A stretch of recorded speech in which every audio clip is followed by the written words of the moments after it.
Action Show.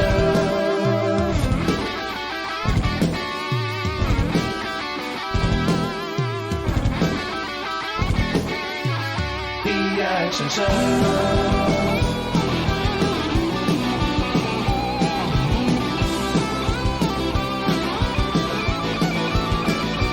Action Show.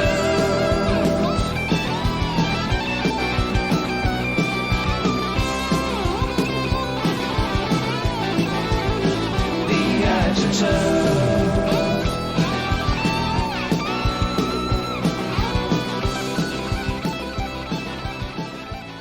Welcome to The Action Shelf. The podcast celebrates the glory of B action movies. I'm John Campbell. I'm Michael Isman. That was very dramatic and about as much energy as you're going to get out of this show right now on this episode. Yeah, it's all downhill from here, yeah. Man, I got to say, we always say this podcast celebrates the glory of B action movies. This is like an F-level action movie, this right? This is not B, yeah. This is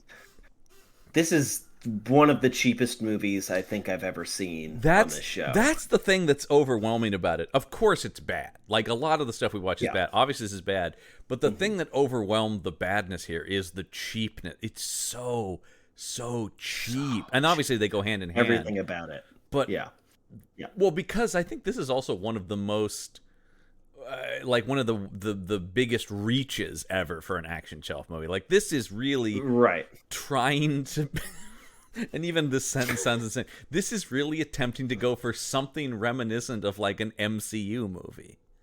Yes, they are certainly attempting that. And yes. I wish I had a budget because I'm very curious, but we are talking about 2015's Avengers Grimm. Now, that does sound familiar. I do remember there being a movie in that year that came out that was called something similar. Oh, really? Could that be the fact that this movie came out only about 3 weeks before a little film called Avengers Age of Ultron? What a shame. What a shame that that really hurt the MCU, I think. It really stalled their plans to expand. It really did. You know? That because the thing about this came out and that really put a dent in that movie's box office. It only made it only made $1.4 billion worldwide. I mean, that really that's embarrassing. It could have made $3 billion if it wasn't for this movie. If it wasn't for this. Yes. This is I think this is the first true what they call mockbuster we've covered on the show, and probably the last. I will say, after this experience, I'm going. I'm in no hurry to watch anything else. Have we done Asylum before? Because Asylum is a whole thing. Asylum is a whole world industry. I'm trying to remember if we've ever actually covered it. We definitely haven't covered any of their mockbusters, but they do a whole. I'm looking at their. I mean, obviously, like Sharknado is them, and that kind of stuff we just don't cover anymore. Oh, that is them. Okay, I thought that was. Okay, so they worked with the Sci-Fi Channel. It's about on par with Bermuda Tentacles. So yes, a lot of stuff they make is released on the Sci-Fi Channel. Not everything. Not everything that's shown on Sci-Fi is made by Sci-Fi themselves. Sure. I'm just. By the way, there's so many movies. If you click on their IMDb, they did make Bermuda Tentacles, as we mentioned that they did produce that. Okay, so that was them. We have covered this. I will say there's a lot of we do actually have another Asylum movie coming up for Spooktober. So here's one from 2020. Here's another. We could spend the rest of this episode just reading these titles because they're so funny. This doesn't infringe on anything, right, Lisman? It's a little film called Battle Star Wars. Wow. Infringing on two separate IPs at the Battle same Star time. Wars. Very impressive. Who could forget also Very from impressive. 2020, Top Gunner. Or you gotta love The Fast and the Fierce.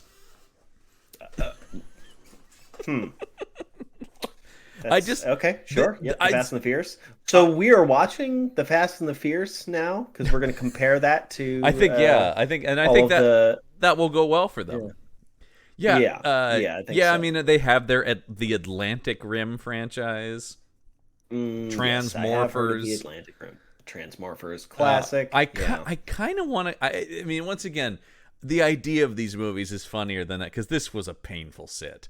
Yes. These movies I think are really actually tough to watch, but there's a part of me that wants to see Titanic 666. Because I want to know how they're merging Titanic and satanic stories. Is the devil in an iceberg? Oh, I love that idea. Sort of or they hit an iceberg and unleash the devil. Yeah, or the devil is like being transported in cargo, and the iceberg. There you go. Something like that. It's like the John Carpenter movie Prince of Darkness, where the devil is like contained in a scientific chamber, and oh no, he's getting out. They like 666. Yes. They have quite a few movies with 666 on the title. I mean, it's 3 digits, and it perfectly expresses a whole subgenre of horror films. Oh man, yeah. We saw a movie called Dune, but we somehow missed Planet Dune from them. I swear their entire thing is just how close to the line of copyright infringement can we get? Yeah, like can we got to get have they right ever been flagged to it? Yeah, you know. Have they? I don't know. I don't think they've ever actually been sued because I think they are pretty careful. Like the Avengers, the superhero name obviously is copyrighted, but just the word Avenger you can't copyright. And I think they know. You know, it's one of those things where it's like we know that. And Grimm's fairy tales are public domain, all that kind of stuff. Yeah. Well, so it's and they do a lot of that shit too. Like when the Robert Downey Jr. Sherlock Holmes movie comes out, they just also put out a Sherlock Holmes movie because it's all public domain, or Robin Hood or whatever. And I this is something because this movie's so boring. I do want to get into and I was kind of just looking up mockbusters because I'm just trying to figure out like, what is the purpose of these? When you have something like a Bermuda Tentacles or whatever, those are trying to play to a certain audience. Those are their own things. But when you're actually making just shitty versions of big movies that are readily available, it's the thing. It's like there's no greater barrier to entry to watch an Avengers film than to watch Grimm Avengers or Avengers Grimm. So what is the thinking behind these? Yeah, well, you've said it before, isn't it? Somebody accidentally. It's got to be right. Accidentally run. It is a scam. We've made jokes about movies being tax, dodges or whatever. Yeah. But this business model is maybe if we make it similar enough, somebody will accidentally rent it. Yeah. Somebody will accidentally give us money. And because these are so threadbare cheap, even like a couple of purchases is making like a considerable amount of the budget back. If we get a handful of accidental purchases, we might break even on this thing. Because obviously someone's making money because they keep making them. It's an entire industry, basically. Yeah. And I don't know if excuse me, if Asylum has built up their industry or if they're being funded by some sort of seedy shadow government. I don't know. Ooh, I like the idea of this turning to like an Illuminati or QAnon level, like, oh, you put all the pieces together, man. Yeah, like the Embracer Group is secretly funding these movies. I wouldn't be shocked. Exactly. Well, it seems like, once again, Avengers Grimm Time Wars seem to have come out right on time for Avengers Infinity War. Interesting. Yeah, that's a coincidence, I'm sure. I absolutely. I'll just say because I cannot for the life of me watch another one of these. So I'll just go ahead and read the tagline for what so Avengers Grimm Time Wars, the original Wonder Women. That's right. Seriously? This has got one up. So they're even going, oh, we're gonna rip off Marvel, but we'll go ahead and rip off DC a little bit too while we're at it. Yeah, why not both? Why not both? Let's just cash in on the success of literally anything. Yeah, I mean, exactly. There's no thought to it as far as like artistic integrity. It's just how can we like siphon money out of idiots? That's all there is to Listen, it. I do have. I'm on the Asylum wiki. I promise we will actually talk about this movie, but I'm so curious about the Asylum. We can wait. We can keep putting it off. I know. I will say, watching this, I'm like, we're gonna have 20 minutes at most of discussion about this absolute nothing of a movie. But you were asking about have they skirted that? You know, have they crossed that line? And there is an entire lawsuits and legal issues section to their Wikipedia page. Here are so in 2008, 20th Century Fox threatened legal action against the Asylum over The Day the Earth Stopped, which they were attempting to put out around the time of The Day the Earth Stood Still remake. Okay. I don't think they threatened. Nothing actually happened. Now, in this case, Universal Pictures in 2012 actually filed a lawsuit against the Asylum because at this time, Universal was putting out a movie called Battleship, which is about as giant budget of an action shelf movie as you can get. But Asylum put out their own film called American Battleship. And then when they got sued, they go, no, never mind, and changed the title to American Warships. So they're just hoping people don't notice. Well, and then here, Warner Brothers, New Line, and MGM commenced legal action against the Asylum for their film Age of the Hobbits, claiming they were free riding on the world promotion. So they changed that to the definitely not similar Lord of the Elves. That is very, very brazen of them, because not even D&D could get away with calling a race hobbits. Yeah, they literally had to change it to halflings at one point. Yeah, because the Tolkien estate's like, no, don't you do it. So that's ballsy of them to put hobbits in the title. That's the most movie. Where they actually got slapped with a restraining order preventing the film from being released until they changed the title. But then, of course, Lord of the Elves, I don't see any problem there at all. No, definitely not. Now, I am seeing Attack of the Meth Gator. Now, that seems interesting. That's the thing about there are so many tempting titles, right? When you look at their stuff. I mean, wait, they made a movie called Attack on Titan. That is just an anime. Yeah. Okay, that is. Wait, now I have to look this up.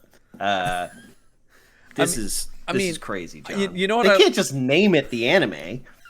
I don't know. Is it the same concept? Is it a completely different movie? This is. I have a new mission. I'm sorry. We have to. Let's just keep putting off this. Talking about this movie. I'm sorry. What is there to talk about? We have to do more research. Yeah. This is important. Attack of the Meth Gator. Yeah. What movie that came out in 2023 could that be, possibly ripping off? I don't know. Meth Gator? I don't see anything here, man. Yeah. I do wish they just called it Meth Gator. Yeah. I mean, snakes on a train often. Well, yeah, okay. What would you find?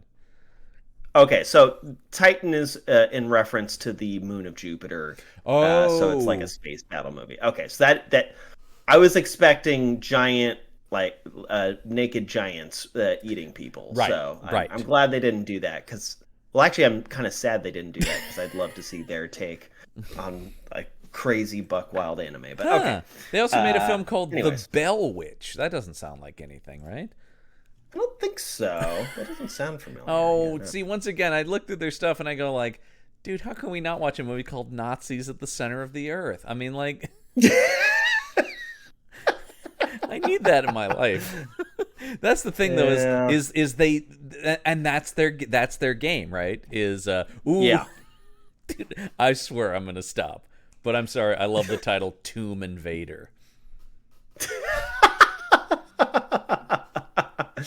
I do love the audacity of Titanic 2. You know what I mean? Yes. Like somebody might mistake it for the sequel to the James Cameron film. I think that's very funny. They do stuff like that. How about...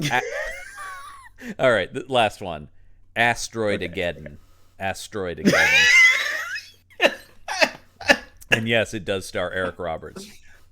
Of course.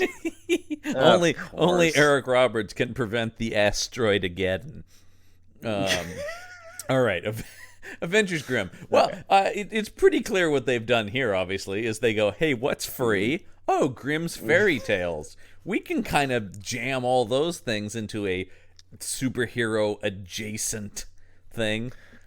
My favorite thing is all of the reviews saying like, what a great concept wasted by a small budget. I'm like, is it a great concept? I don't think it is. I don't think it is.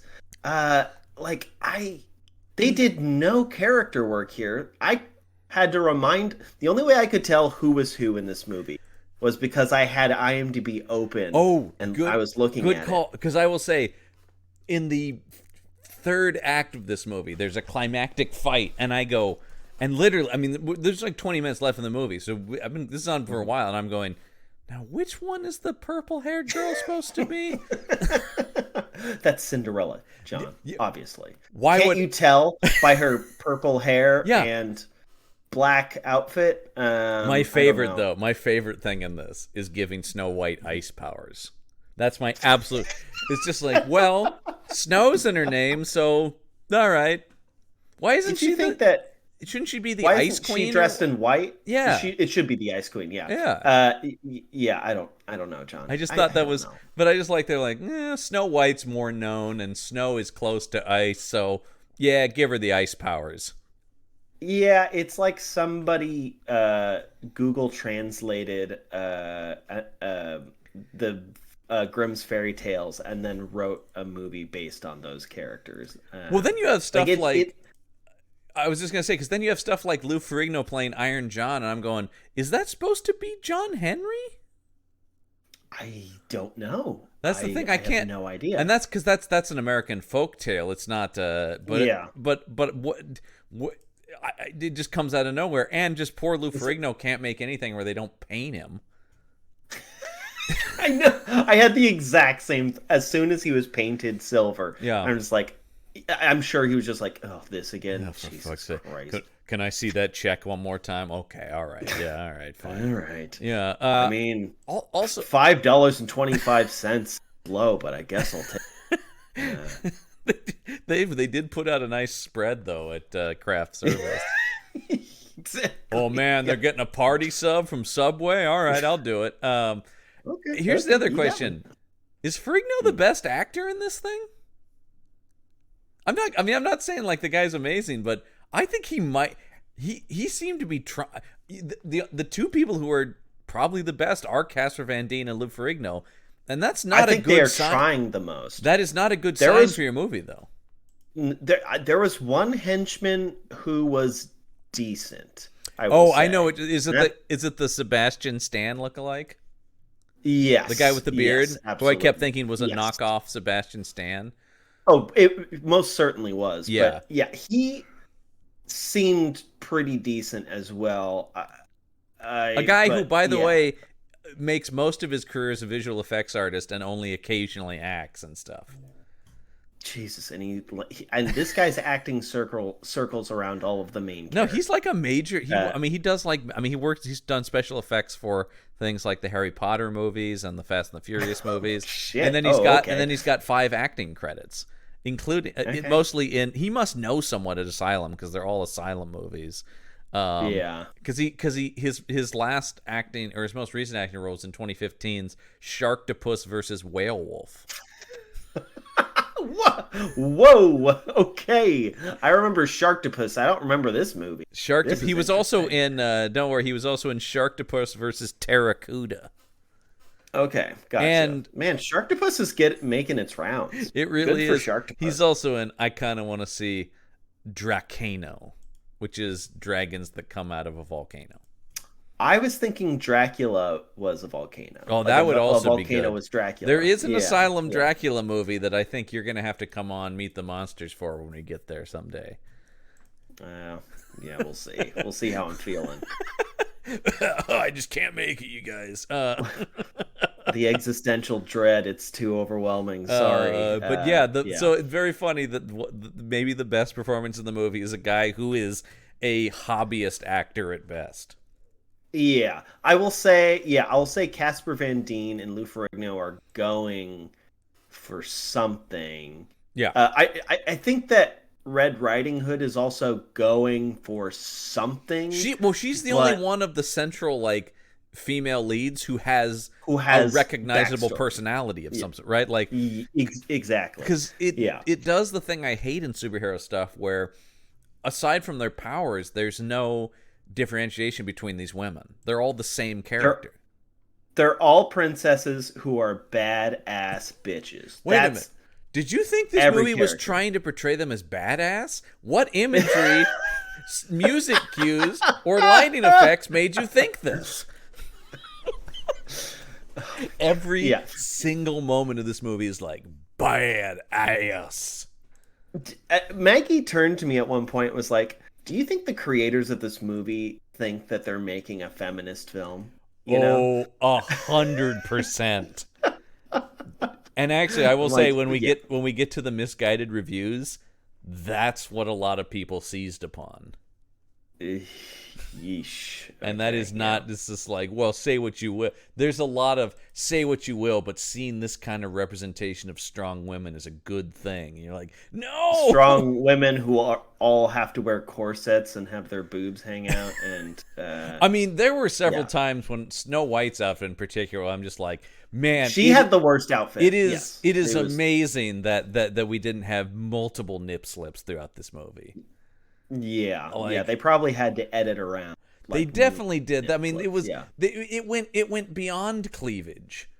You know, it was really just the whole shape was there. Yeah, it was really just. I mean, and yes, everybody's. But I mean, that's the other thing too. Is you talk about some of these people, the aforementioned purple-haired Cinderella. That woman, I looked her up. She's primarily known for being a cosplayer. Okay. Like her IMDb photo is her dressed as the X-Men character Psylocke. Okay. And she does a lot of like nerd event stuff, and that's cool. I will say though, and this is crazy, she's also the only one who's actually been in an MCU movie. She's in Guardians of the Galaxy Volume 2, and I do remember she plays the robot courtesan. So she plays a robot hooker that Yondu is with. When they're on, there's the scene at the beginning of Guardians Volume 2 where all the Ravagers have gone to this like party planet, and they have these robot prostitutes, and she plays that. So I don't know that she actually has any lines, but still, she can claim she's the only person who actually has legitimately been in a Marvel movie. Yeah, and she had maybe the least character development out of the entire. I mean, her and Sleeping Beauty maybe amount to work with. Sleeping Beauty has nothing. I mean, she is purely defined by the sleeping power, right? Okay, yeah, we should get into. So they all have powers, essentially. Yeah, well, because we open the movie in fairy tale land or whatever, right? Sure. Some shit. Who cares? Some magic land. Yeah. Some dumb bullshit. And we'll get to the Masters that we are going to do the Masters of the Universe movie at some point on here that Canon made. And this reminds me a lot of that, where it's something that is supposed to be set in a magical land that can't wait to get out of there to save money. Like Masters of the Universe is in such a hurry to get out of Eternia. It's like, nope, let's get him to modern day, whatever. So yeah, we have that. Yeah. And we have, yes, these assembled princesses. I don't know what kind of monarchy we're dealing with here, but are they all from different kingdoms? They must be, right? I think I believe that's so. the idea. But Snow White is Snow White is a queen though, right? Yes. Because her husband, the king, is murdered by Casper Van Dien, playing Rumpelstiltskin, which I love that Casper Van Dien has nothing to make him a fantasy guy. He is just Casper Van Dien. Yeah, yes, exactly. He's wearing a modern suit. Like, he's not... Nothing about him screams fairy tale. I do think... Does why am I struggling to remember the name of it? Rumpelstiltskin. Does Rumpelstiltskin have mind control powers? I don't remember... that being a because his whole thing is like he's like a trickster, right? And I mean, and I say that I also say that because he's obviously very much meant to be the Loki stand-in here, right? Sure, yes, Rumpelstiltskin fairy. I don't because Rumpelstiltskin he's like a con man, right? Yes. He's like the whole Fae, like making a bargain, and promising your firstborn child kind of a thing. Yeah. But they've apparently taken that one step further The other thing I didn't think about, but is also mentioned on the Wikipedia page, is the other thing that was going on at this time was that show Once Upon a Time, which kind of put together all the fairy tale characters. And I hadn't thought about that. I think that's also mixed in there. But that wasn't trying to be like a superhero team thing of it. It was more of like a TV drama. Or I'm a big fan of the comic Fables, which is this sort of idea too, where it's like, only that is literally just moving it into modern American thing, and they live in a town. They all populate a town, and there's stuff like that. This is still what was the game, Wolf Among Us, which is based on the Fables comics, which is great. All that stuff is way better. But the thing about it is, Rumpelstiltskin, and the reason I also bring up that show is Robert Carlyle played Rumpelstiltskin on Once Upon a Time, and played him very. I always think of Rumpelstiltskin as sort of, I mean, as described here, he's an imp. He's impish. He should be sort of lithe and moving around and cackling and whatever. And Casper Van Dien is giving the same performance you've seen Casper Van Dien give in anything, because he's not a very talented actor. His jawline is doing all of the acting, I still think the best description of him comes from our friends over at Blank Check, when they said he's so conventionally handsome it's unsettling. He's tough to look at because he's too handsome. He's not human. Like looking directly at the sun. Yeah, it's like I can't recognize this as a person in reality. This man, he is an action figure. And that's why I understand why there was a brief period of time where people tried to turn him into an action guy, because the look is dead on. It's just he's got nothing. He brings nothing to the table. And the best use of him is in Starship Troopers, where his character is purposely meant to be a blank slate, nothing character. That being said, this guy works like nobody's business in action shelf movies. Sure. He is nonstop. We've run into him a couple times. Oh God, that's right. Has he been in have we seen him before? Christmas Twister was him. Jesus. He's the main character in Christmas Twister, isn't he? Yeah, he's the guy. He's the heroic. I still want to get our resident Christian movie expert Devin Roberts on to talk about the Omega Code, which was his Christian sci-fi thriller. What is that? That's such an interesting a Christian sci-fi thriller. Yeah, that's interesting. Yeah, exactly. And that I remember, that was like kind of at the forefront of those. That was 1999. That was like when Kirk Cameron was making Left Behind. Casper Van Dien does the Omega Code. It was like, ooh, is there an audience for sort of like genre-y faith movies?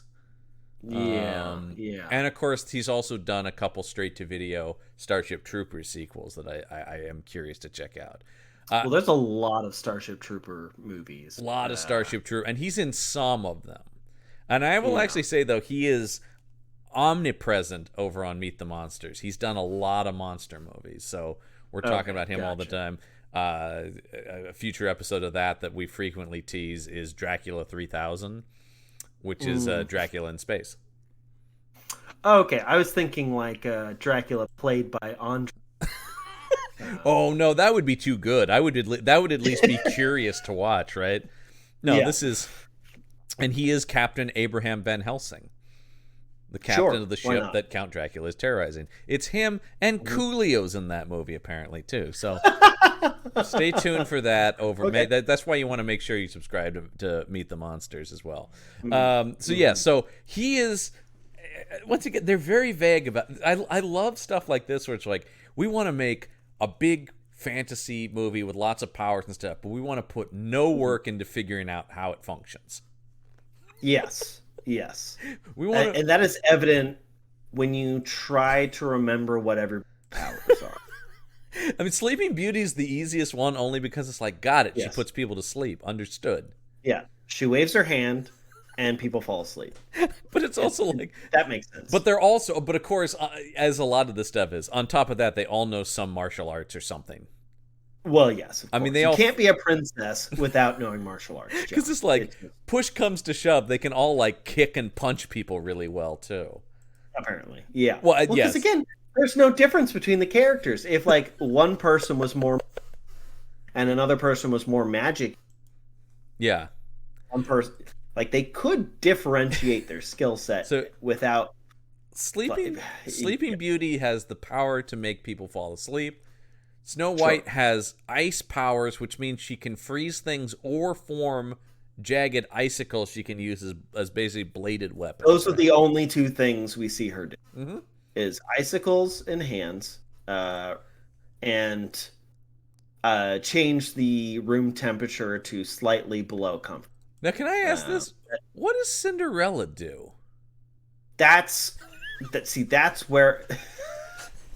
Wait, before we get to Cinderella, because Cinderella is. You want to talk about Rapunzel, which is the dumbest one? Yes, let's.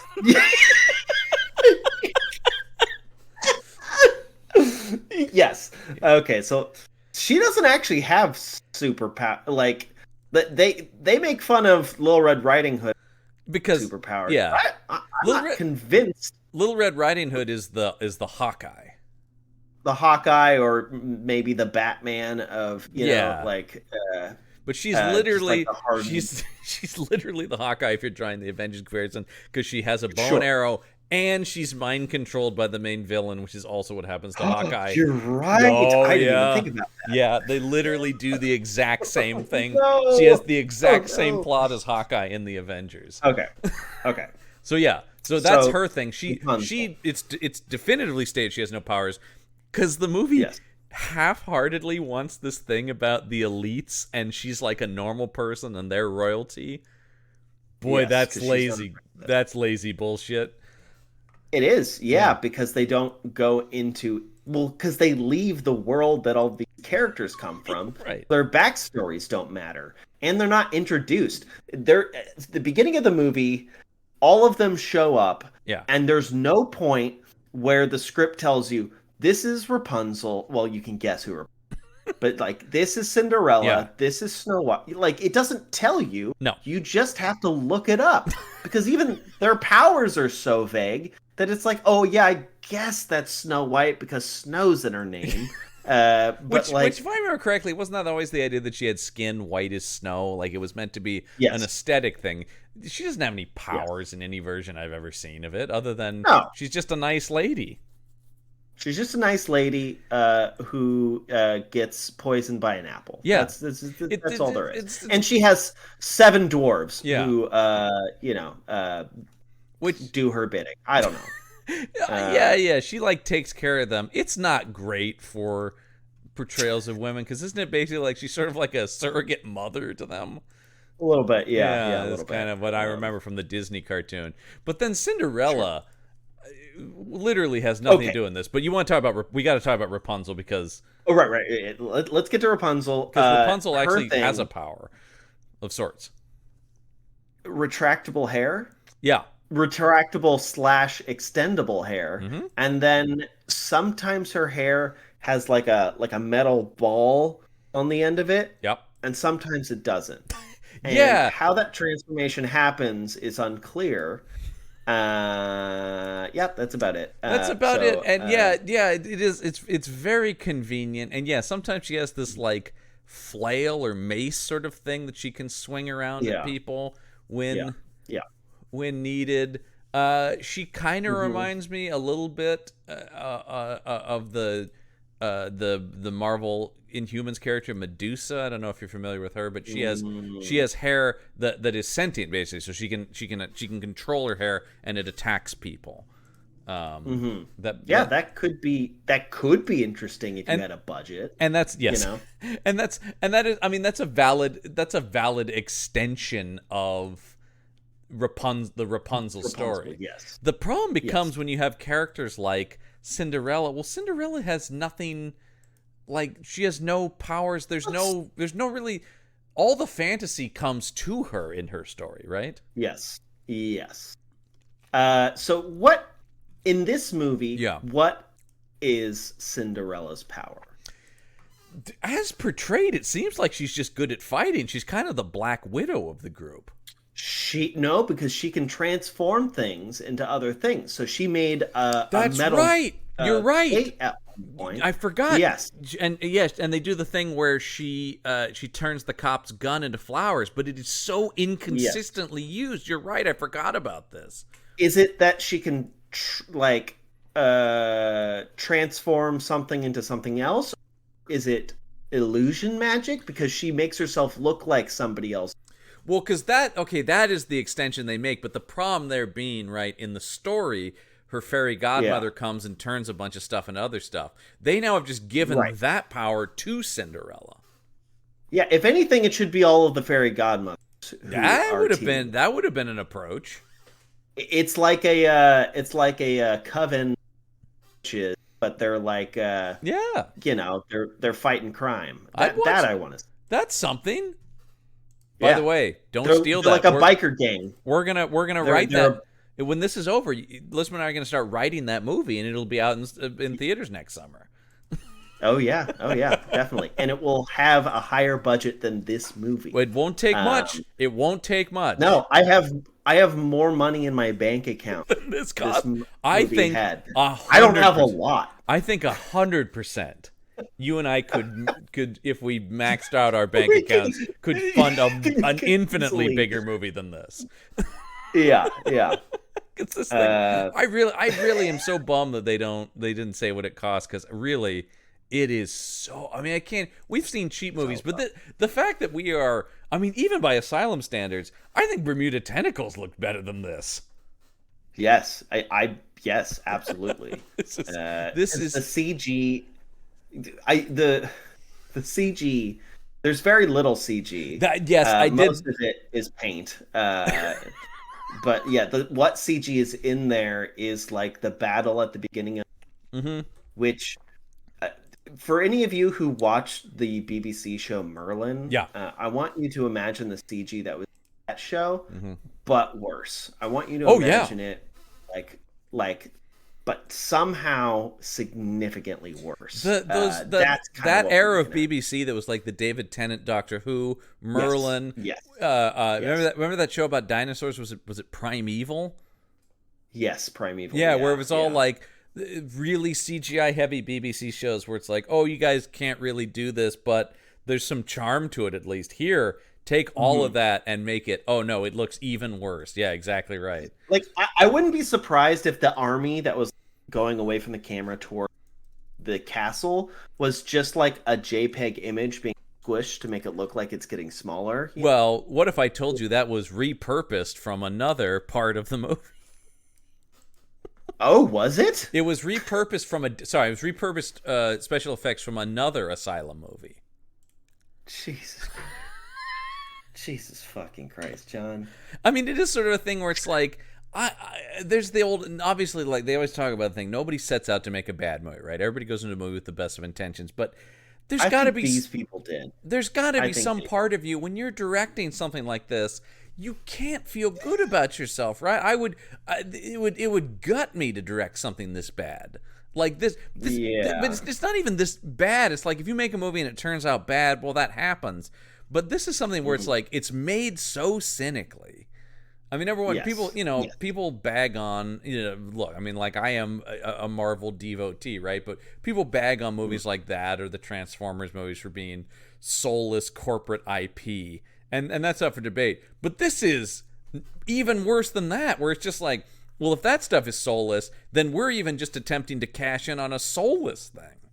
You can't even, because you can't argue that, Disney, Transformers, like there is artistry that goes. Yeah. Like the movies look like movies. They look like movies. And it takes a lot of talented people.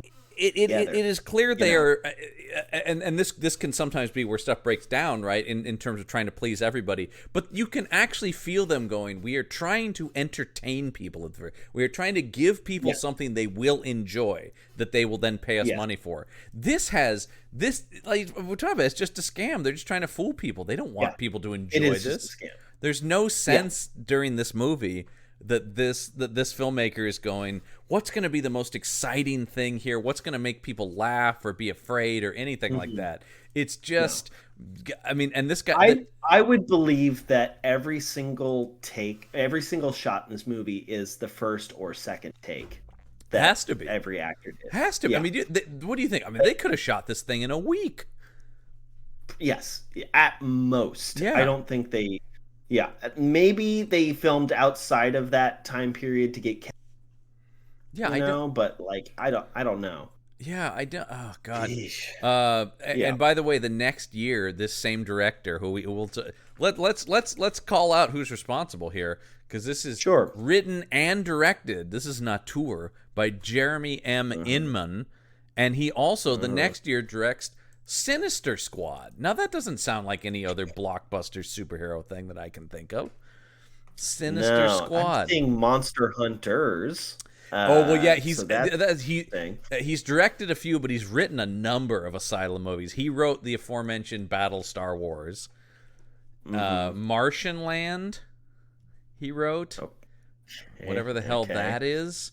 I mean, it's just like this guy. Monster Hunters, as you brought up. Something called Superhero Party Clown, hilarious. But he's also one of and he's their digital imaging technician.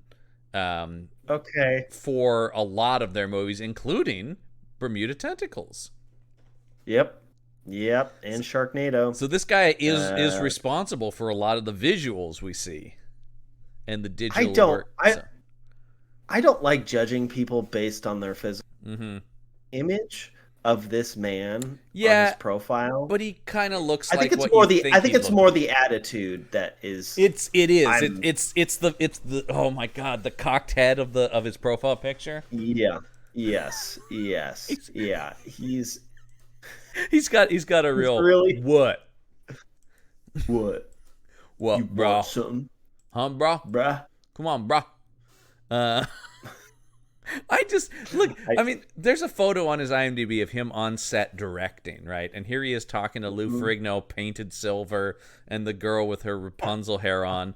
And I'm looking. He's got his script, and it's like marked up like a director's script with notes. What the fuck are in those notes? What's he highlighting? What's he like? Oh, emphasize this, man. Well, we got to really think about what this camera move is saying about where the character is at right now. Again. He has one of the classic examples of dead behind the eyes. You know what I mean? He looks absolutely dead behind the eyes. Well, there's nothing going. That's rightfully so. If this is what he's making, he can't feel good about himself. Yeah. If anything, he's trapped in a prison of his own making. He acts in these things too. He's not in this one, but he's in a bunch of the other Asylum movies. He plays the beloved character of Twell in Battlestar Wars. Twell, Twell, Twell. Okay. And you know Twell has all the jokes. We saw that before with that Bruce Willis movie that was pro genocide. Remember that guy? The guy. What was that called? Cosmic Sin. Cosmic Sin, right? Yeah, I remember the guy who wrote it was the guy who wrote himself as the funny character who had all the wisecracks. I bet that's what Twell is like in Battlestar Wars. I bet, yeah. But we're going to be doing a Star Wars ripoff from the 80s for Sci-Fi September coming up. That's made by Roger Corman. That will be infinitely better than this. Yeah. Yes. Say what you will about Roger Corman. I mean, that's the thing where it's like within the realm of these cheap knockoffs, these movies are, make your cheap knockoff, but at least like, I don't know, like if somebody asked me to make Tomb Invader or something like that, okay, sure, it's a knockoff, but I would still try to write something resembling a movie, right? You would go, okay, yes, it's cheap, but it's like, all right, this is the assignment, but my God, but so that's the thing where it's like, this is a guy with no ambition. He's not even trying. God, Battlestar Wars looks terrible. I'm just looking at the cast photos of like the costuming and stuff like that. By the way, once again, very, crop tops on all the women and short shorts and oh my God, and the lamest looking Han Solo knockoff in a vest. And a guy who just straight up has one of the energy blades from Halo. Oh wow. He's just holding it. It just is. Like it would be like a replica prop you would buy. Yeah. Probably got it from like one of the box sets or something like that. Yeah. I'm just like, wow. Okay. We'll just shit. Good job. Put that in there, man. Anyway, back to so yes, they all. What is Rumpelstiltskin's plan here? Well, John, I can't believe I have to explain this to you, but basically, Rumpelstiltskin has to go to the real world where there's no magic, therefore no defense against his brainwash. Right, because that's the thing, right? Where he can't mind control the princesses because they have magic. Mm-hmm.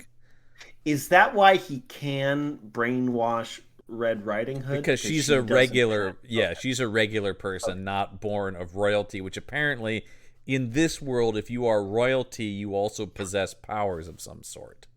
Which could be an interesting, idea. Great. Therefore, that's why royalty has to, only copulate with other royalty. It's a commentary. Well, because royalty, there's the line later. There's a dialogue exchange between Red Riding Hood and Rumpelstiltskin where he talks about he had to steal his magic ability. He's also just a common person, but because he stole the shard of the magic mirror. Mm-hmm. And so that's where he's like, you should be on my side because these people keep us oppressed. And I'm like, man, you almost are onto something, movie. That's almost a theme. Why name him Rumpelstiltskin? Rumpelstiltskin is a creature. Yeah, I know, right? Not a man. No, that's like, it's literally just them going, I don't know. That's another thing from Grimm's fairy tales. Sure, yeah. What? They just looked up names in a book and were like, yep, that's what we got. There we go. Well, and of course we have Red Riding Hood. Her whole thing is she's trying to kill the wolf. And man, did they go all out on this wolf design. Oh, no, wait. They gave him almost no makeup. They gave him some contact. They they were like, here you go. Teeth. Yeah. I'm trying to find a picture of him here on the IMDb so I can. Yeah, I think he does have something. At least, okay, yeah, here he is. I think he's got some fangs on him, and maybe they did a little bit around his eyes, but not. Mm-hmm. I will say, not a lot that says wolf. And believe me, in my other podcast, I know from terrible werewolf designs. I would have loved. Again, it's just them being as cheap as possible, but I would have loved a wolf costume, an actual wolf costume. 100%. I don't care how stupid. Like, I don't care if it looks stupid. Everything in this movie looks stupid. Go full wolf. That's what I want. I mean, that's sort of the thing about this. This movie's also so serious, right? It's so self-serious that you're just like, how about you have a little fun at least, Yeah. Steal that from the Avengers movie. Yeah, no attempt to do any sense of fun. No attempt to do. I'm actually shocked about no attempt to do the Marvel brand of like jokes and one line. There's really nothing resembling that here. There's just sort of like loose badass platitudes of like you're gonna regret that and stuff like that. Mm-hmm. Yeah. Just sort of generic bullshit like that. Yep. And there's so much, and I say this because it's in that cheap, soulless girl power. Yes. Yeah. Except for, once again, them being women isn't even important in the plot, really. Nope. No, not at all. Because absolutely not. Yeah, at the beginning, Rumpelstiltskin goes through the portal with Snow White, and I guess due to. Is this meant to be some sort of relativity thing that there's different? Because then when the other princess is going after her, Snow White and Rumpelstiltskin have been in the real world for years, right? Yeah, yes. Something like that, yeah. There's a time difference, I guess. And Rumpelstiltskin has installed himself as the mayor of the city. I'm the mayor of this town. He is. I mean, do they say where this is? It's just city. No. Well, they don't. It is say Los it, Angeles. But it's clearly filmed in Los Angeles because, God, the fight scene in the LA River. Yeah, horrible. I'm just like, you don't film there because when I'm watching it, all I think of is Terminator 2. Yep. Like that's all I think about. Yep.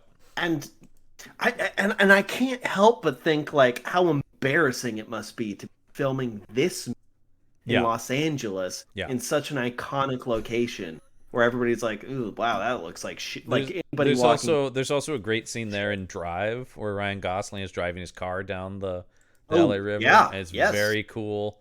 So many memories of other better movies because obviously LA is such an iconic movie city. I do want to see. I have a feeling there wasn't even a fight choreographer on this thing. If there was, that's shocking. I would be shocked. Yeah. No. There's a stunt coordinator, but that's not the same thing.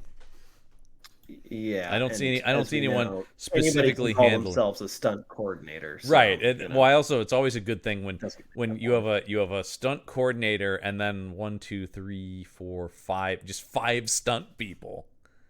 That's not much of a stunt team. I do think anyone who's credited as a visual effects artist on this movie should sue to get their name taken off of it because, my God, you do not want this on your resume if you do special effects. Absolutely. You think they put this in the reel, John? Yeah, right. You think the castle image that was stolen from another movie? I mean, I have to imagine clip arting. Yeah, okay, that's what I imagine. I'm clicking on each of their IMDb's. It's like they all work for Asylum. Like pretty much if you do these, you can get lots of work, but it's only going to be for Asylum. What is more depressing, reading the list of people who work for Asylum or reading Obituary? Like what is a more At least there's peace and death, right? Yeah. Oh shit, this guy actually got one of these guys seemed to have gotten out of there because good for you.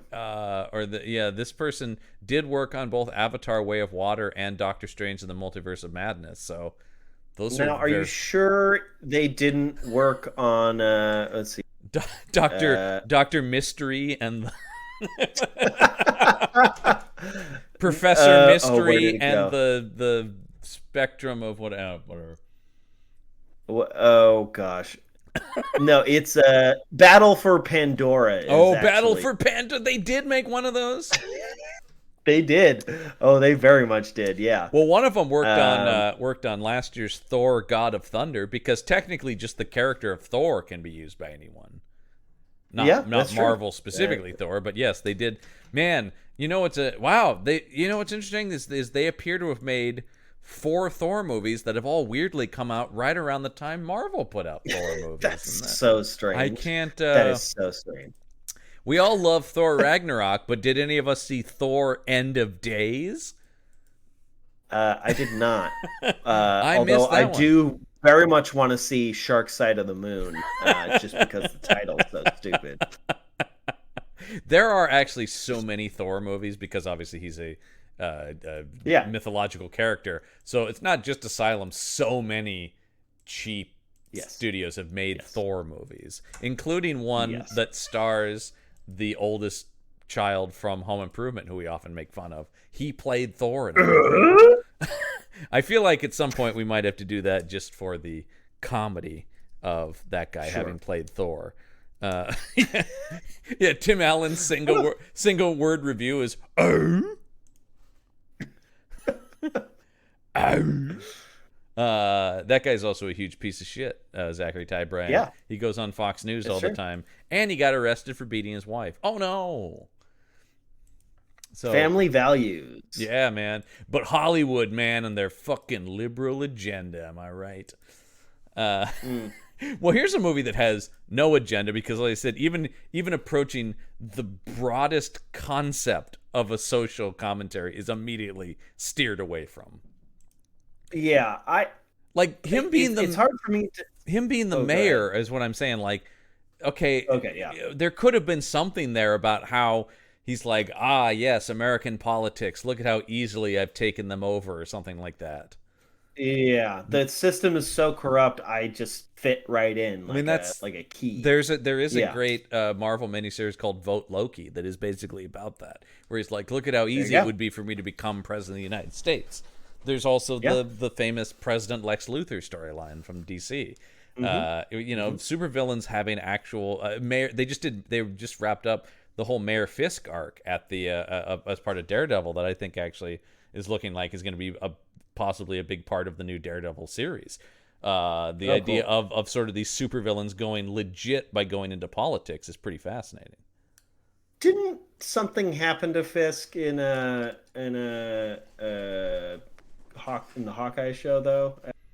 I don't want to spoil anything for people who haven't seen that. But... Yes, it did seem like he might have died. Okay. But I don't believe he's actually dead.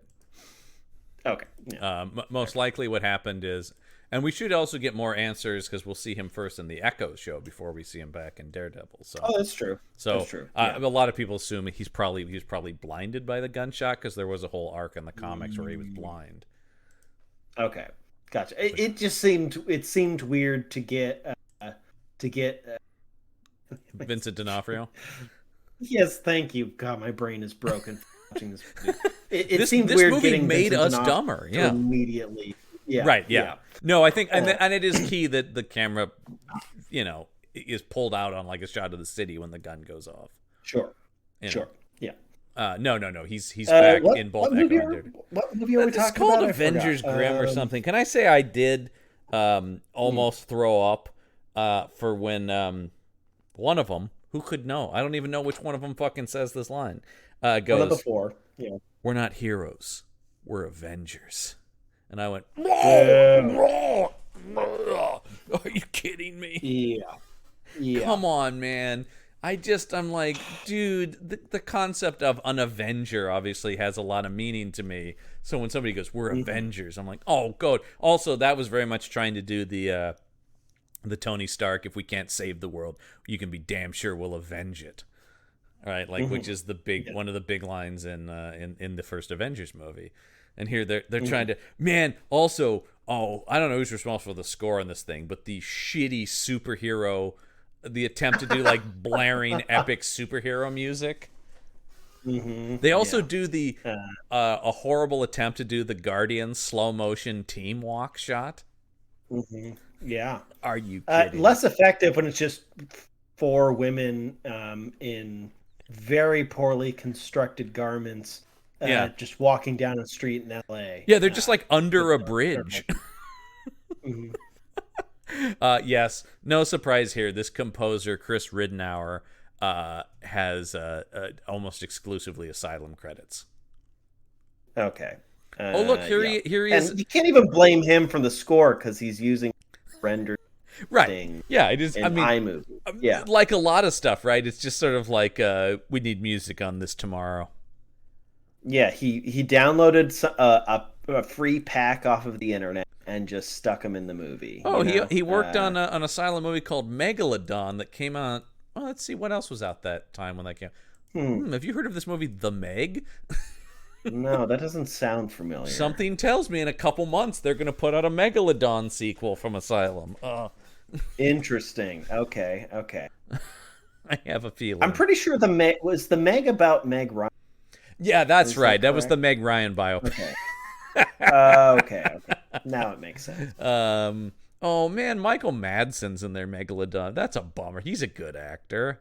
Jesus, he's really fallen. He's really fallen on. Yeah, he's fallen deep into this pit. Well, it's a hard pit to climb. These are some of the stuff we do. Last week we talked about The Courier with Gary Oldman and stuff, right? And you're like, that's at least real movie adjacent. If you're in these, certainly compared to this, yeah. That's the thing, though. It's like that's what we're talking about. This goes beyond B movie. These are really. This is just pure trash. Yes. Pure trash. There's nothing redeemable about it. Yeah, I said that's the thing where it's like I can't imagine anyone being like, yeah, I'm going to work on the new Asylum movie. Just be like, oh God, oh my God. Especially if you are somebody like Michael Madsen, who's been in so many actual great movies, and you just be going like, holy fuck, what's it's the there's the great there's the and this is a real movie, but there's the great if people have listened to How This Get Made, where they talk about the movie Deck the Halls, and somebody talked about having worked on it, and apparently Matthew Broderick just kept walking around going, this is it, this is rock bottom, my career's not going to get any worse than this. Oh no! And I'm going like, dude, that was so much worse. Oh, there's so much worse. That was at least a major budgeted film that was released in theaters by a studio. Yeah, it's a dumb Christmas comedy, but like, no, Matthew Broderick. Are you on the Hallmark Channel? Yeah. Are you on the Hallmark? Yeah, what? And I'm not, and I don't want to besmirch, like, dude, there's a whole industry there. And but by the way, those also blow Asylum movies out of the water. 100%. Yeah, those are made with some level of craft and sincerity. Yes, there is, and with an amount of competence, and as I'm talking about, and an eye towards an audience. My mom loves those movies, and they deliver. Yes. They clearly are thinking, what do the people who watch these movies want? And they do, as opposed to, how do we trick people into seeing this? Right, that's the thing. Is like it's more like, no, just do the thing. I mean, like my biggest criticism of Hallmark is they have a formula, but hey, man, I'll take that. I would rather watch 100 Hallmark Christmas movies than a piece of shit like this. Absolutely. Yeah. This is. I mean, this is really. I don't think this is like bottom of the barrel for action shelf as far as like some of the worst movies we've seen. No, I think there's something about the audacity of trying to make an Avengers style movie, you know. Yeah. There is a level of like entertainment from that, I suppose. The problem is it going into, and it's one of those movies where this is an 86-minute movie, but I kept pausing, and somehow there was 45 minutes left for 2 hours. Mm-hmm. But it is boring.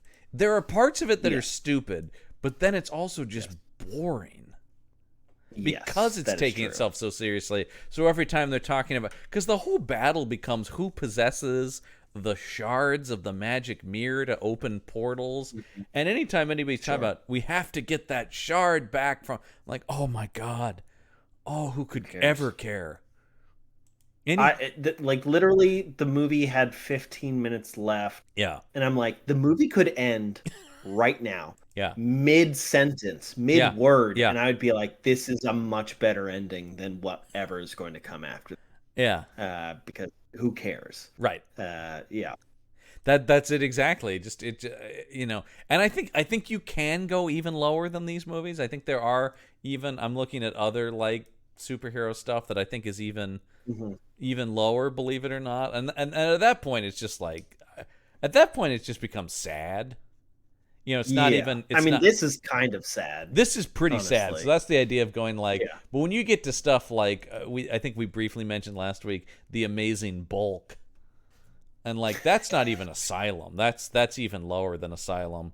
And literally, you have like I'm looking at pictures from it, and the effects look like 90s CD-ROM games.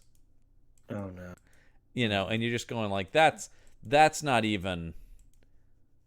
That's not even worth talking about. Because, like, we watched The Courier 2 days ago, basically. Yeah. Or we talked about it 2 days ago. Mm-hmm. So it's still fresh in the mind. And that movie is really boring. Happy. Yeah. Takes place in. So that is an incredibly unambitious movie. Right. This is way too ambitious. Where do you land on like on that sort of dichotomy? That's an interesting question, because I do think though that movie is the thing that's interesting though is The Courier is incredibly unambitious, but it is not as cynically made as this. I did actually feel like the person making that was doing the opposite of they were holding an ambition because they're going, I don't have the money, but I still want to try to make. I do think the guy who made that was trying to make as good an action movie as he could for what very yes, limited I would agree resources with he that. had. Here is people going, we have no money, but we're just going to try to do this as quickly as possible and make it as similar to other things. So I would rather watch The Courier, and The Courier is actually more pleasant to look at. Like the people making it, there's a level of competence to it. Like we're talking about, it's like, oh, this at least looks like a movie, even if it's The Courier. If you pause any moment of the, you'll be like, this looks like a movie. If you pause any moment of this movie, you're like, this looks like a sketchy home video where somebody is murdered at the end. You know, that's it the thing. doesn't look like a movie. The Courier is a bad movie. This is just bad. It's not even a movie. It's not even a movie. Yeah, I would agree.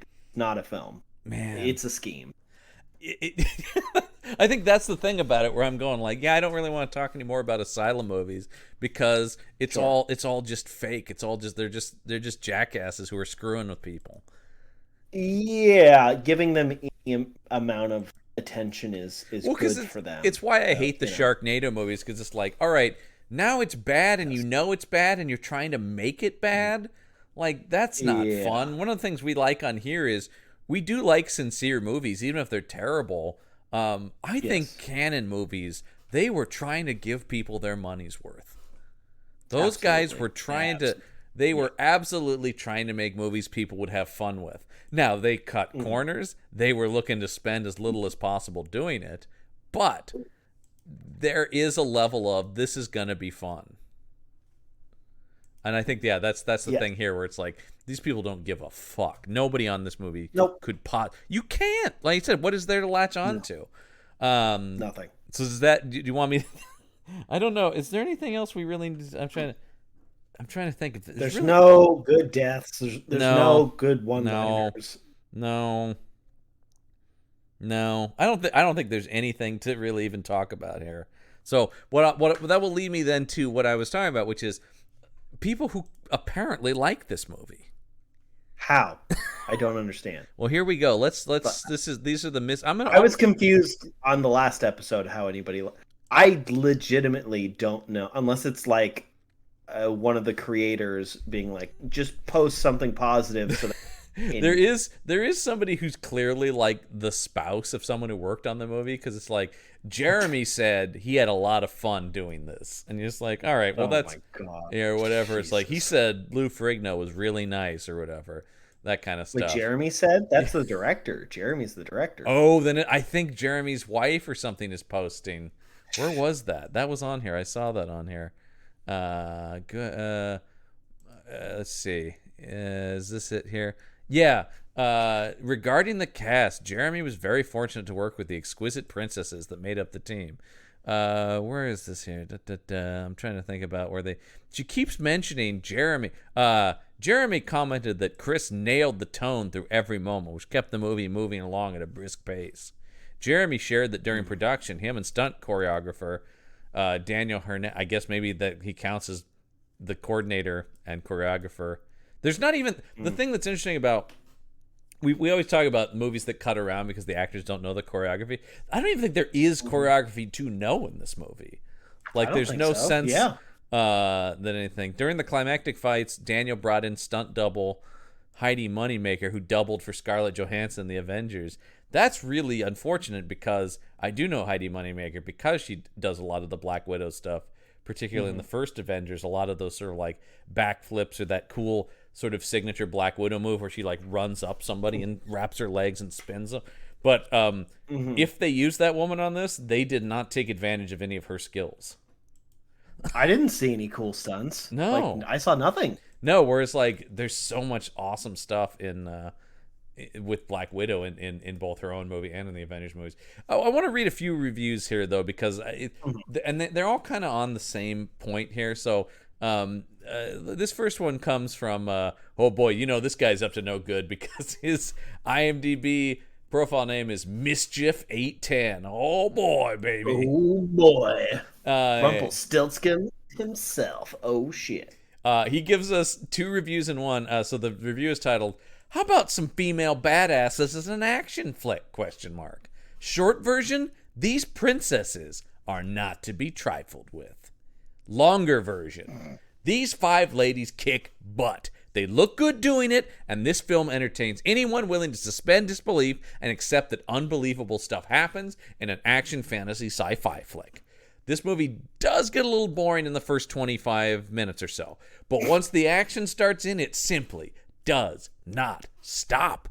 Plus, Little Red Riding Hood just, well, takes it to the house. I don't know what that means. Which house? I don't know. You could compare this to Van Helsing. By this, I think he means the Sci-Fi Channel TV show Van Helsing, not the movie. Because he says, in which the female lead shows how tough a woman can be in difficult situations. Multiply that by 4, 5 if you count Riding Hood. Throw in a truly evil antagonist and his minions, and you have about 90 minutes of mindless entertainment. To be honest, I would love to see a sequel, or even to see this fold into the current Avengers franchise. What? Marvel, come on, Marvel. Make it part of the universe, baby. This is like your move. This guy has the same level of intensity that Spider-Man fans had about, come on, Sony, you got to just let Spider-Man be in there. He's going, come on, get these Grimm people in there. It's a matter of time. These ladies did a great job of keeping me engaged, and I frankly think they'll do the same with you. Fun stuff. Man, like that's cynic. Like that's cynically put together. Somebody was paid money. Well, maybe not paid money, but was blackmailed into writing. Wow. Okay, this guy. Okay, I clicked on his IMDb. This is just a rabbit hole now. I hope people are still enjoying this because this is just me looking at this. But this guy bashes on a lot of good stuff. I'm a huge fan of the Netflix show The Night Agent, which I just think is an amazing action show that's hugely popular right now. And he goes, action choreography is not very bad, but everything else is. And then another one of my favorites, Bosch on Amazon, his review is just titled, No Thank You. Okay. I struggled to give even 1 star to this. It's Nicholas Winding Refn's Valhalla Rising, which is a super badass Viking movie. But then he loved R.I.P.D., which is a horrible movie. So, I mean, I don't know that this guy is cynical as much as he just has horrible taste. Maybe the worst. Oh my God. His review for Scorpion King 2, better than expected. Hey, you know what? Scorpion King 2, not bad. I know what you're thinking. I was expecting something rancid, but Hear okay. me out. Okay. All right. He also loved. He loved a few of our past episodes. Pound of Flesh with Van Damme. He called it classic Jean-Claude. It was okay. But how about? I remember not loving that one, but yeah. No, but Van Damme at his worst is still like a medium level action show movie. Sure, I feel like. Yes. But how about Outcast, the Nicolas Cage, Hayden Christensen medieval action film? He said, "Ignore the negative reviews, sit down with a beer or 3, and enjoy." I need a lot more than 3 beers to enjoy that. But I think you might. I think you might be dead. By the time you're actually at a drunk enough level to enjoy that movie. Yeah. He also seems to be a big Babylon 5 fan, which I find interesting. I actually do like Babylon 5, but that's just anyway fascinating. Here's a classic action shelf movie defense. Lighten Up is the title of the review. Avengers Grimm is a really good movie. The storyline and the plot are awesome. Even with a limited budget, I think they put their all into what they wanted to create. All the trash talk is foolish. I noticed many of them were relatively new or little-known actors and actresses. These movies are a grooming period for people in the acting world. Ooh, weird. Don't use that word. Weird, Do not use that word. Weird use of that word. And I think they all did their best and did... Wait a minute. I want to read these 2 sentences. I think they all did their best and a bang-up job, too. What? Get off their back is where he ends his review. Sure. He's talking directly to us. All right. And then finally here we have, this comes from A. Baron. I guess this person is A. Baron of somewhere. Which Baron. One? I'm not sure. Yeah. But and the review is simply titled Avengers Grimm.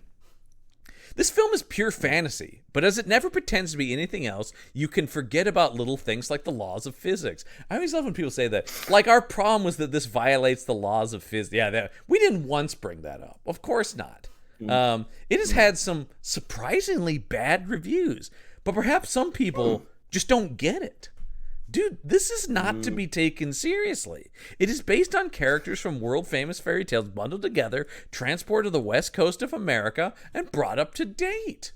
There is a principal bad guy, 5 good guys who happen to be gals showing plenty of cleavage and refusing to be damseled.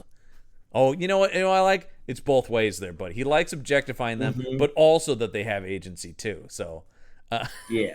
There's plenty of action and sex appeal without any sex to speak of. And there is redemption for one character who, although a nominal villain, is really anything but. I think that's Lou Ferrigno. Okay, yeah. Lou Ferrigno, we didn't talk about. He has this whole arc where he's like a gang boss, and then gets transformed into this metal-skinned, very Colossus imagery as an X-Men fan. Bad guy working for Casper Van Dien before at the end of the movie, for no reason I could fathom. I don't know why his character suddenly decides, you know what? No, actually, I'm going to side with someone convinced him, and I don't remember who it was. It's one of the women. It's one of the princesses. Yeah. And it's basically just like... Again, could have been any of them. Yeah. Like, they're so interchangeable. Yeah. And then finally he goes, okay, it isn't for everyone, but the soundtrack isn't too bad. Likewise, the special effects. And then here you go. And not a profane word is uttered throughout, so might even consider it family entertainment. We've seen... I've seen... No, don't... This is a war crime. Yeah. This is considered torture. I'm always fascinated. We've seen that before. The people who bring up that, well, that, you know, there weren't any swears in this one. I mean, take the kids. Something. Take the kids. Take the kids. I will say, Guardians of the Galaxy Volume 3 is out right now, and there's lots of buzz about it being the first Marvel movie to drop an F-bomb. So. Oh. Yeah. Oh. I took my kids to this, man. And Oh, Chris they Pratt used is the word saying furry. Chris Pratt is saying dirty words in it. I can't believe this. What? That spaceman said to the blue lady the F word. Anyway, don't please, for the love of God, do everything to avoid seeing this movie. This or any aside. Yeah, really, like I said, I think this is probably... it would have to be a real, out there, impossible to ignore, like, plot for us to do another Asylum movie. I mean, the concepts are so outrageous that there is a draw to...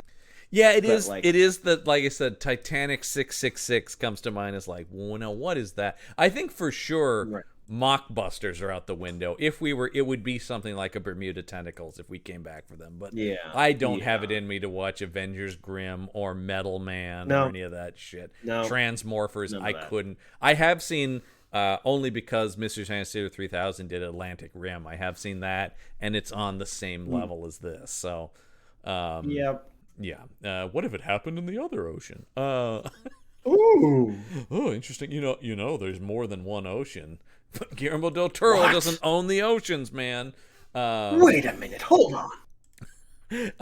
Well, our friend Bruce didn't see this movie. What's interesting? I scrolled through because whenever he doesn't talk about one of the movies, I always try to find something, if I can, related. And I'm going, Bruce has never written a review of a superhero movie. I have no idea if he would enjoy something like that. We know he doesn't like sci-fi. Well, that's true, but they do have lots of punching in. They do. The closest, and we did read one before, so that's why I didn't do it. But he did he did seem to enjoy G.I. Joe: Rise of Cobra. So that's, I mean, that is very comic book. It's not overtly superhero, but it's pretty damn close. Right. So that's as close. So I don't know. I have no idea. But like, I think the biggest thing is the Marvel movies just aren't available on Amazon Prime. So, otherwise he probably would be watching Spider-Man or something like that. So instead, I decided, we always like to try to dig into what we can learn about Bruce as a person from his Amazon reviews, right? So occasionally I like to dip outside of his movie reviews because sometimes he does review other things. So this is, I just love the idea of writing reviews for this stuff. This is Bruce's review of the Amir indoor hygrometer, thermometer, digital temperature, and humidity monitor. Does he love the punching and the kicking? Is that his favorite Well, part? here you go. He's a big fan of this product. All right. Okay, great. Okay. His review is titled, "This does what I wanted." Now, I only wanted... This paints a sad picture, I'll just say this. I only wanted to monitor the humidity. I had no idea how much fun it would be to see how the temperature affects the humidity. It is not complicated. The highs and lows might also be valuable information. 5 out of 5 stars. So this guy is literally sitting there watching the humidity and temperature change throughout the day. This explains his movie tastes. This does explain his movie He's tastes. sitting there going, "Ooh, 75% humidity. Wow!"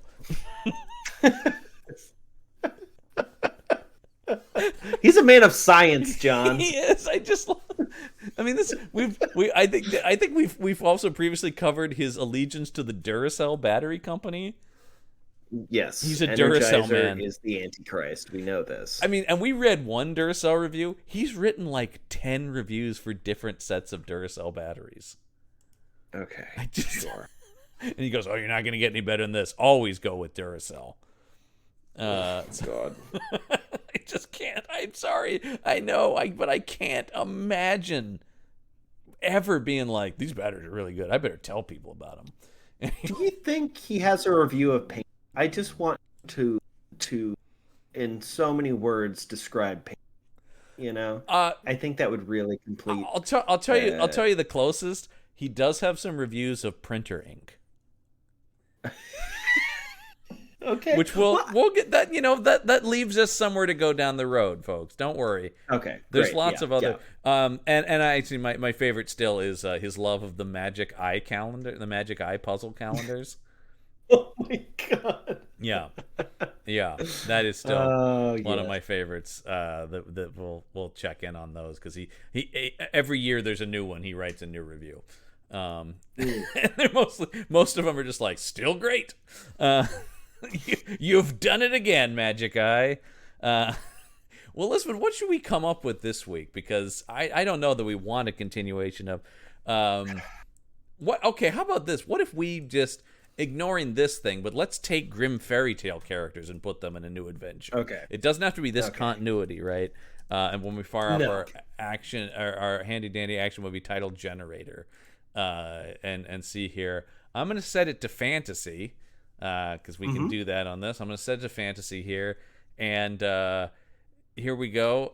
It's thinking. Okay, the movie is called Giants of the Sword.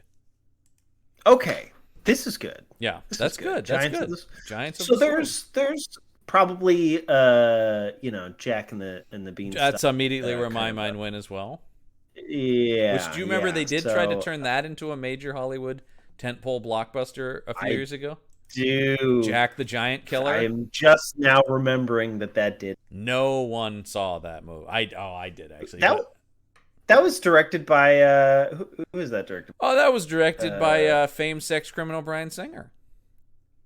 Well, The not at all problematic Bryan Singer, but actually had a weirdly good cast of like Nicholas Hoult and Ewan McGregor. Yeah. Okay, so John. Yeah. Here's what I have. All right.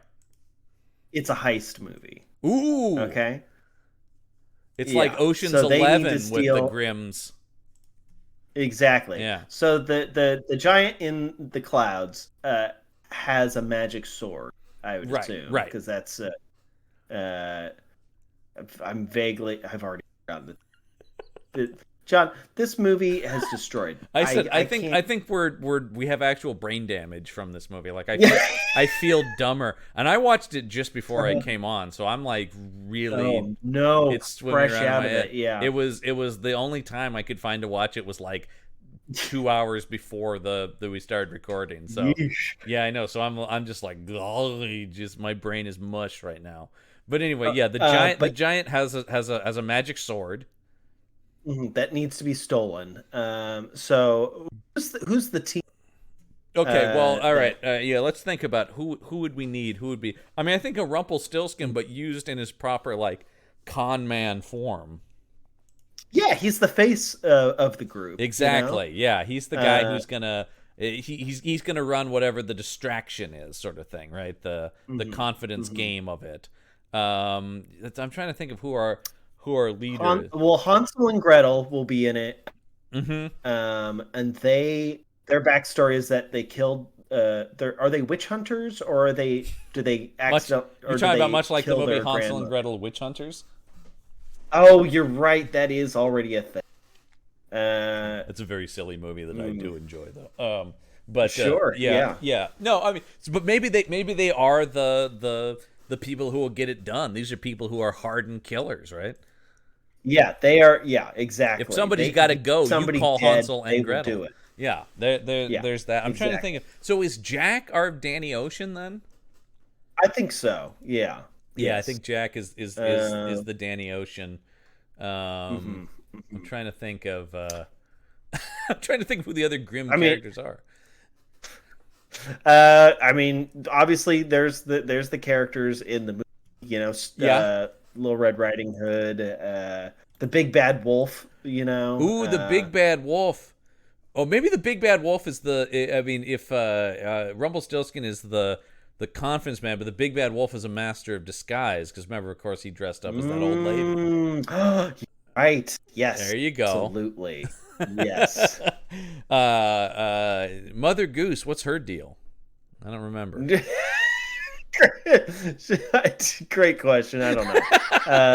I'm looking at a list. Could the Little Mermaid be involved? Could this some Thumbelina, is that something? Oh, you know what? She could be the person who sneaks into stuff. She's tiny, right? Yes. Oh, yes. Definitely. There's a thing. You know what? We've already put more thought into this than they did into this movie, because they basically were just they took names of the stuff. Frog Prince. Should the Frog Prince be in there? Yeah, why not, man? I don't know what he's up to.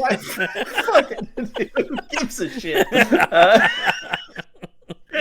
Okay. Who's the troll? They're going to break in. Yeah. They got to break in. Yeah. But it's not. It can't be just the giant played by Eric Roberts. It has right. To be... Yeah. Eric Roberts. The great thing too is Eric Roberts only has to work a day because he shoots all of his stuff separately since he's inserted into it as the giant, who's never actually on set with anyone else. Should he be the giant, or should he be like Rumpelstiltskin? I do kind of like the idea of him as Rumpelstiltskin, and then maybe we get what about like a Vinnie Jones as the giant, like an already big guy.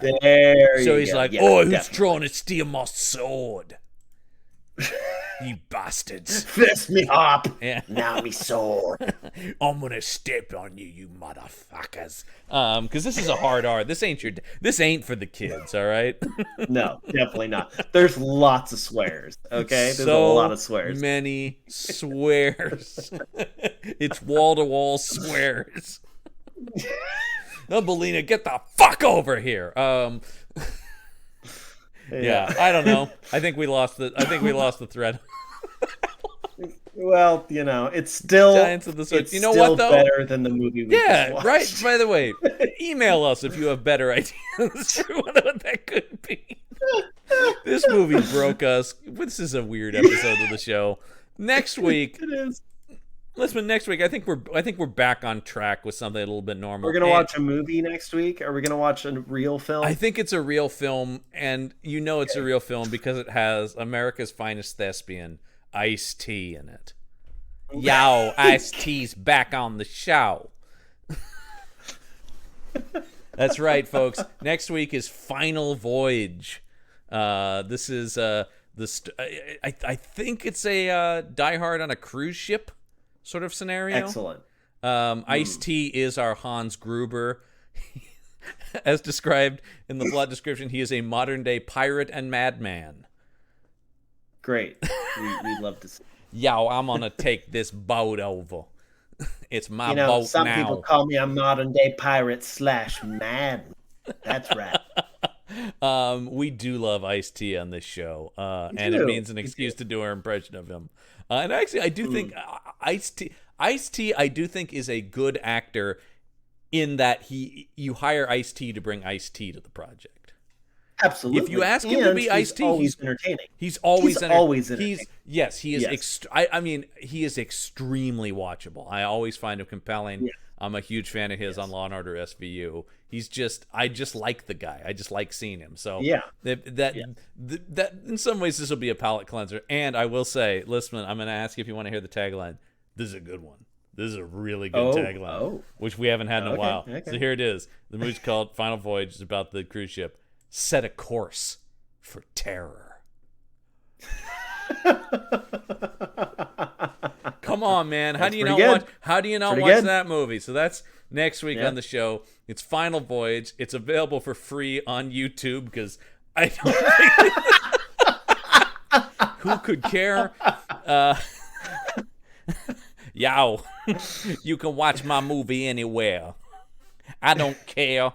And if we like it, you could just close your eyes and it will be there. And I will say it's one of those where if we like it, he reteams with the director to make his next movie, which is Ice-T in a movie called Stealth Fighter, which, yes, is about some form of stealth bomber. So if we enjoy this, we can watch another Ice-T vehicle-based action movie directed by the same guy.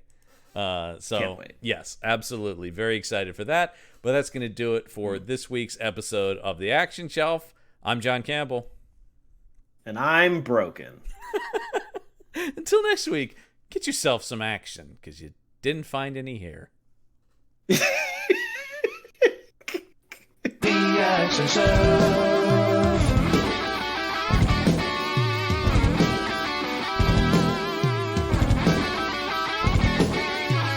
The Action Show.